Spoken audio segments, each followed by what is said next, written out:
All right, we're at the Agricultural Museum at the Knox County Fair, Mount Vernon, Ohio, and I just want to take you through a tour of the museum.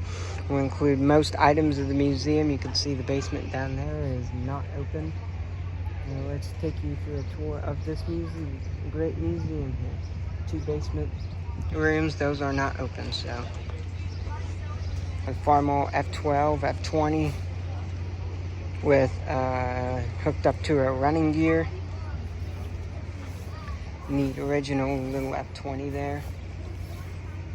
And then we've got the wagon running gear here, another neat original piece, all wooden. Then as we walk on down here, we got a John Deere 50 LP. Pretty rare. According to this one, there were 32,574 50s built, 29,746 were gas, 2,097 were all-fuel, 731 were LP gas. This tractor back in 1954 would have cost you $2,011, and this is a 1955 model, according to tractor data. Got a nice little wagon here. You see the inside of the wagon.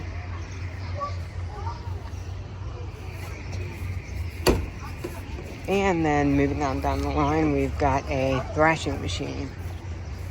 Just a cool old thrashing machine. Just very, very cool. This thrashing machine is humongous.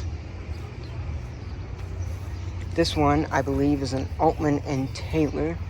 Yes, it's an Altman and Taylor thrasher, New Century thrasher, owned by Dennis Bordner, on loan to the museum. Get you a look through the other side of this. Just a massive, massive, massive thrashing machine. All right, let's take you up the hill and see some of John Curtis's items. All right, we're back up here on the hill, and this is right outside the museum. Club member John Curtis's display. Right here we got a Farmall H running a buzz saw. This cuts the wood into neat little pieces, as you can see right there. Neat little pieces, thin pieces of wood. Chop up the wood. The belt on this Farmall H participates in the world's largest tractor parade on RFD. The belt pulley right here runs that thrashing machine right there. Well, I mean that buzz saw. Connected to this belt pulley on here is connected to the pulley on there, and it runs it. And the tractor can stay stopped and can run that. Nice restoration owned by John Curtis here in Mount Vernon.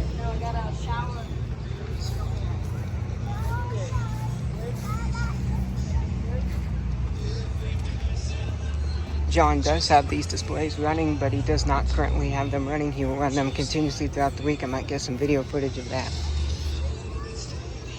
Farmall Christmas tree tractor here, also owned by John Curtis. One of 7 made. It's a 1951.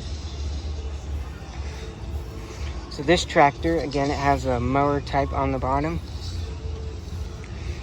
And then this would actually go over the Christmas trees. This tractor would go over the Christmas trees, and this right here was just tall enough for the Christmas trees. Now, John and Peggy sometimes like to put, if they do this in parades, they did it one time at our local Christmas parade in Mount Vernon, they tied a swing set here, and the grandbaby let the grandbaby swing, and John's wife Peggy was swinging the grandbaby while John was driving the tractor. It is a single front wheel, and this is unique. Only 7 were made, and I've only seen about 2 or 3. It's neat that somebody so local has one. Here's another one of John Curtis's displays that he will be running. It is a log saw.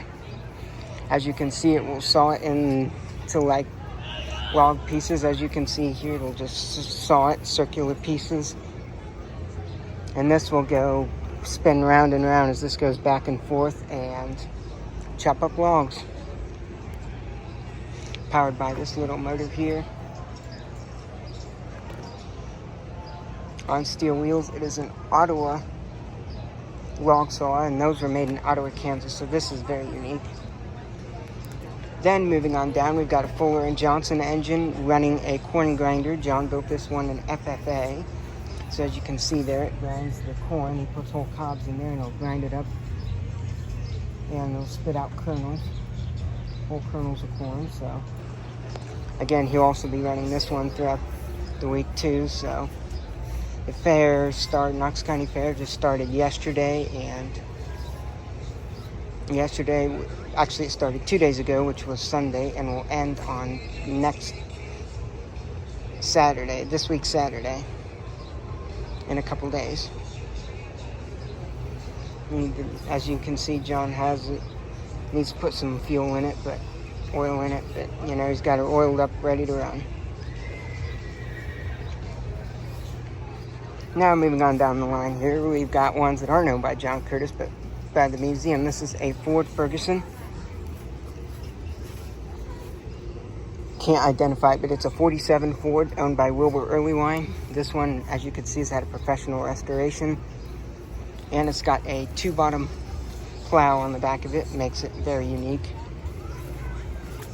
as well. Just a unique tractor. And of course, it's not a Ford, it's a Ferguson. It's got that all gray paint scheme, so it is a Ferguson. As you can tell, it's ready to go plowing. Now here's the Silver King. This Silver King is kind of unique. You don't see many Silver Kings.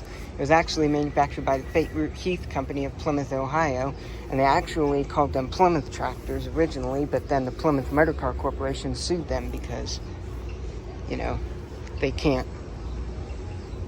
Because that was like patent infringement, because, you know, they're using their name. So they sued the Fate Root Heath Company for using the Plymouth name. His tractor is especially unique. You can see yesterday's tractors in a brief history.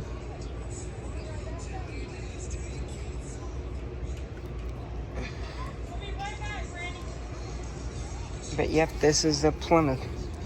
It was owned by Luke Biggs. According to the tag, Luke Biggs has passed away. Apparently he worked for the Farm Bureau, so this tractor is probably very special to the museum. Again, it's had an older restoration, but still in decent condition. I'm not sure if any of these tractors do run, but see the pulley right there, but I'm sure that they did. If they don't run now, they did run at one point. And then the last one here in this outside lineup is an Alice Chalmers. This is, I believe, a Alice Chalmers WC tractor owned by Howard and Maxine Kidwell. Another unique tractor, got steel pan seat. Just another very unique piece of an early Alice Chalmers. On rubber though, so. Howard and Maxine are from Utica, so this tractor is fairly local. Moving up here, we got an Oliver Super 88 under the tent here. This one is fairly original, older repaint. Definitely a unique piece, still got the steel pan seat. Just another unique piece. And over here we got some hand corn shellers. These are by hand, and you can corn shell by hand basically.